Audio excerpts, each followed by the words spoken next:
Estamos en un sexto piso de la altura, un edificio acá muy cerca del centro de Temuco. Estamos en las oficinas de la Seremi de Hacienda, de la Secretaría Regional Ministerial de Hacienda, acá en nuestra ciudad de Temuco. Y vamos a conversar sobre un proceso que algunos ya realizaron, otros que todavía lo tienen pendiente, pero que es fundamental para aquellas personas que emiten su boleta honorarios. Estamos hablando de la operación Renta 2023.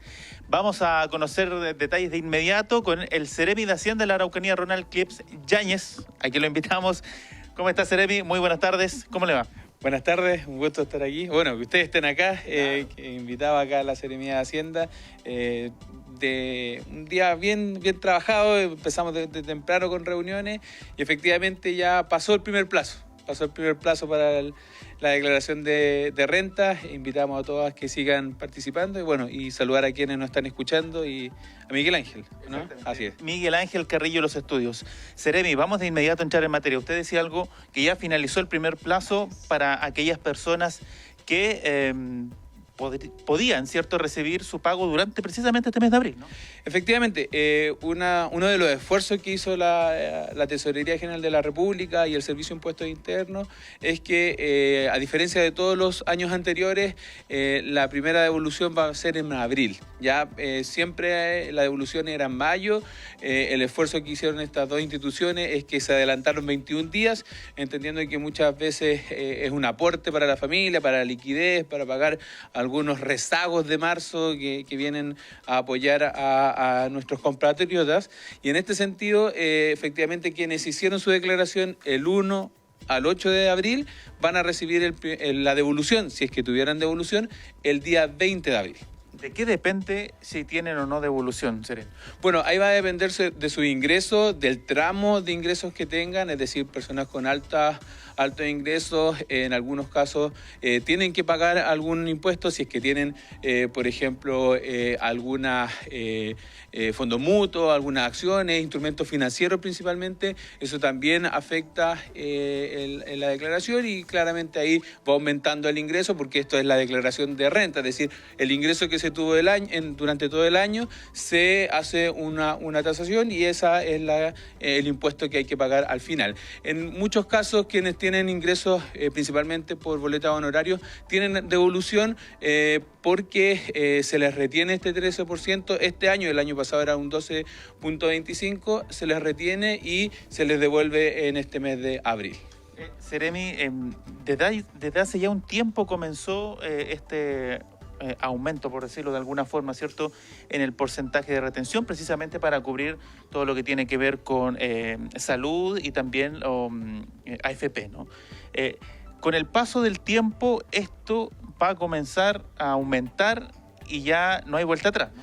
No, eso ya está normado, existe una ley que tiene calendarizado el aumento año a año, principalmente para cubrir lo que es seguridad social, no tan solo salud y AFP, previsión, sino que también seguros laborales, lo que tiene que ver también con el fondo de cesantía, y en este sentido el aumento es para hacerlo de manera transitoria, de manera paulatina, y que en definitiva llegue a un porcentaje que permita a la persona que va a tener esta retención poder tener los mismos beneficios de seguridad social que quienes tienen un contrato. Ahora, esto también rige principalmente para quienes tienen su principal ingreso, las boletas honorarios, porque en definitiva era a ellos a quienes apuntaba esta modificación. Quienes hacen 1, 2, 3, 4 boletas al año, no tenía la ley no estaba apuntada a ellos, sino que a quienes tienen un sueldo a través de las boletas honorarios y que no tenían seguridad, no tenían salud, o que tenían que pagar aparte, o muchas veces no pagaban, ¿ya? Y en este sentido lo que se hace es generar un porcentaje, y ustedes bien saben que no es solamente todo el 100% de la devolución la que se va a salud o previsión, sino que un porcentaje, y ese porcentaje también va a ir aumentando año a año. Seremi, conversábamos hace un ratito que hace 5 o 6 meses más o menos comenzó o entró en vigencia el Registro Nacional de Deudores de Pensiones de Alimentos. ¿Cómo va a operar o cómo opera, ¿cierto?, el sistema para retener la devolución a quien esté en este registro. ¿Cómo va a ser la lógica? Sí, esto es algo que está en la ley que se aprobó el año 2021, una ley que genera este registro nacional de deudores de pensiones de alimentos. Esta no es la única medida. Hay otras medidas, por ejemplo, el no renovar el pasaporte, la no entrega del total de un crédito que se solicite, dependiendo del monto. Esta es una de las tantas medidas que tiene esta ley que se implementó y que comenzó a regir hace 6 meses, como bien decías tú, y se empezó a generar este registro. A nivel nacional, hoy en día tenemos cerca de 50.000 personas en el registro de deudores de alimentos, ¿ya? De esas personas, un porcentaje que no ha pagado, o sea, que va a tener una devolución, porque hay algunas personas que quizás no van a tener devolución. Las personas que tengan una devolución se les va a retener. ¿Cómo se hace este procedimiento? La Tesorería General de la República, cuando genera el pago, lo primero que tiene que hacer es consultar al Registro Nacional de Deudores de Alimentos, que está en el registro civil. Al consultar si esta persona que iba a recibir una devolución está en el registro, se le retiene. ¿Cómo se retiene? Se retiene el monto y se le consulta al tribunal cuál es la persona que debe recibir. Puede ser una madre, un padre o un tutor, ¿ya? Muchas veces, o no muchas veces, pero en algunos casos, no son los padres o madres los que hacen la denuncia o generan una demanda por pensión de alimentos, sino que en algunos casos son tutores, abuelos, tíos, etcétera, etcétera. Y esos también están considerados si es que están dentro de la resolución del tribunal para poder recibir estos montos.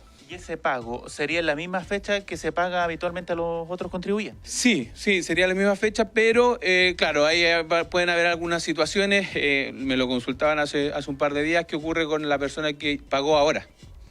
Pagó ahora porque dijo, chuta, voy a tener una devolución, voy a pagar, porque esa plata la necesito para X cosa, ahí puede haber un desfase, ¿ya? Y en ese desfase pudieran haber algunas situaciones. Yo hago la invitación a quienes se vean afectados por cualquier tipo de situación, acercarse a la Tesorería General de la República a través de su plataforma web, donde se pueden hacer consulta al asistente virtual. En el caso de que no se pudiera, pueden ir a las oficinas respectivas, pero eso también está a consideración de quienes tengan estas dificultades al momento de generar su devolución o su pago de pensiones de alimentos. Ahora, ¿cómo puedo saber yo si efectivamente estoy en el registro? Bueno, ¿no? El registro existe, uno puede googlear Registro Nacional de Pensiones de Deudores de Pensiones de Alimentos. Solo pueden tener acceso a ese registro quienes están haciendo, fueron parte de la demanda por pensión de alimentos, quienes fueron los acusados por la deuda de la pensión y las instituciones competentes, Registro Civil, Tesorería, Servicio de Impuestos Internos, Hacienda, y son estas instituciones junto con los incumbentes quienes pueden revisar si es que una persona está o no está. Eso se puede hacer a través de su RUT y su clave única para poder hacer la consulta. Ahora, por ejemplo, ¿no? Si una persona X fue denunciado la semana pasada, ¿va a salir ya de inmediato dentro del registro? Esto tiene un desfase. Aquí lo que importa es que el procedimiento haya tenido un término, que haya un acuerdo o algún pronunciamiento del tribunal respecto a cuál es el monto que se tiene que cancelar por parte del deudor de pensión de alimentos. Por lo tanto, esto no es inmediato. O sea, alguien que quiera hacer la denuncia ahora va a tener que esperar un proceso y, bueno, podrá hacer el próximo año, pero si hay una persona que está haciendo hoy en día, está siendo parte de este proceso, no espere que tenga esta devolución, porque en definitiva es solamente para quienes están registrados producto de la finalización de un procedimiento. O sea, tiene que haber primero la justicia tiene que dar la última palabra y ahí se incorpora. Así es.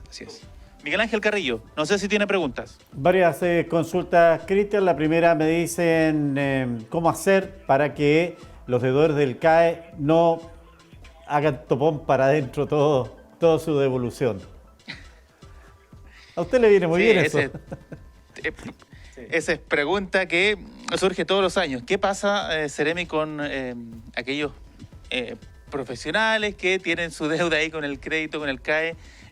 ¿Para adentro, no? Bueno, efectivamente hay tres, ahora se está hablando de esta retención producto de los deudores, pero hay tres podríamos decir, los grupos de personas que han tenido la retención, que son claramente quienes tienen deudas por temas educacionales, crédito universitario, deudas con instituciones de salud y deudas previsionales judicializadas. ¿Ya? Todas estas personas el año pasado y hace ya varios años han tenido retenciones, por lo tanto son parte de estos grupos que van a tener alguna retención producto de estas deudas que se tengan durante el año. Ya ahí no hay mucho que hacer. Efectivamente, aquí el trabajo es para trabajar de manera justa, hacer una justicia respecto a quienes adeudan, y quienes tienen alguna deuda tendrán que cumplir para poder generar, cumplir con lo que se adeuda. O sea, nada que hacer ahí. Nada. Muy bien. Nada que hacer, Miguel Ángel Carrillo. Cristian, lo último, la consulta es, yo envié mi declaración con la propuesta que me hace Impuestos Internos, la envié ya. Mi pregunta es, si después hay un beneficio que yo encuentre, ¿se agrega a esa declaración o ya no hay ninguna posibilidad? No, las declaraciones que fueron enviadas ya están firmadas de manera digital, y en ese sentido la única lo único que pudiera hacer ese contribuyente es ir a consultar a los asistentes virtuales qué hacer respecto a esta situación, pero la declaración ya está cerrada. O sea, hoy en día los consultan una y dos veces antes de generar el cierre, se nos genera un certificado que dice en tal fecha se generó la declaración.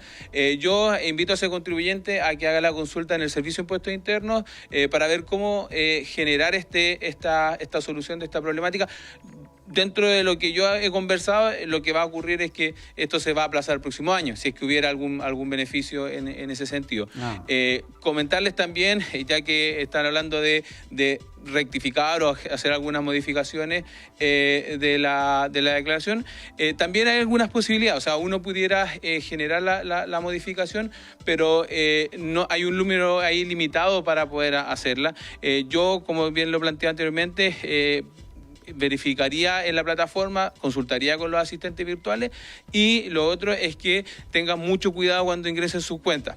Lo conversábamos antes, el 97% de la población en el año 2022 o en la operación renta anterior entregó una cuenta bancaria, una cuenta RUT para ser transferida a la devolución.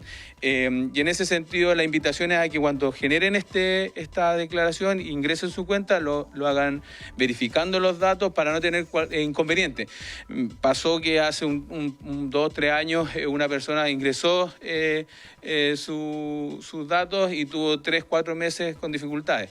Entonces ahí hay que tener cuidado con ese tema de las cuentas. Y el otro 2% lo hace a través de la recepción de cheques, es decir, esa fecha que muy pocos ven, que es el 30 de mayo, que es cuando se genera el cheque con la devolución.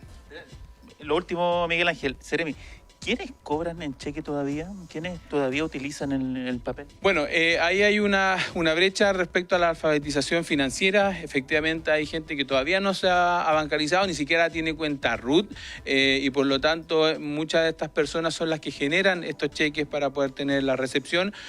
Personas que en su gran mayoría son adultos mayores que no generan o no están bancarizados, y por lo tanto no tienen la posibilidad de tener un depósito, y ellos reciben su cheque a través de las sucursales del Banco Estado. Lo último, próximas fechas para cerrar las siguientes etapas, y cuánto es el pago para quienes van a recibir. Sí, efectivamente, estamos ya en el segundo tramo, del 9 al 27 de abril. El pago es el día 19 de mayo, el 15 de mayo, perdón. Después del 28 de abril al 10 de mayo se paga el 29 de mayo, y todos estos dos grupos, si lo hacen a través de solicitud de cheque, el cheque está a disposición el 30 de mayo. Miguel Ángel Carrillo. Muy bien, hemos quedado completamente al día. Hay que esperar nomás ahora el día maravilloso del día 18. Y qué bueno que nos aclaró que son 13% que a los honorarios ahora nos están reteniendo. ¿Eh? Yo todavía estaba pegado con el 10, el 12 y tanto. No, ahora el 13. Oiga, estamos avanzando rápidamente. Miguel Ángel, hace rato que cambió.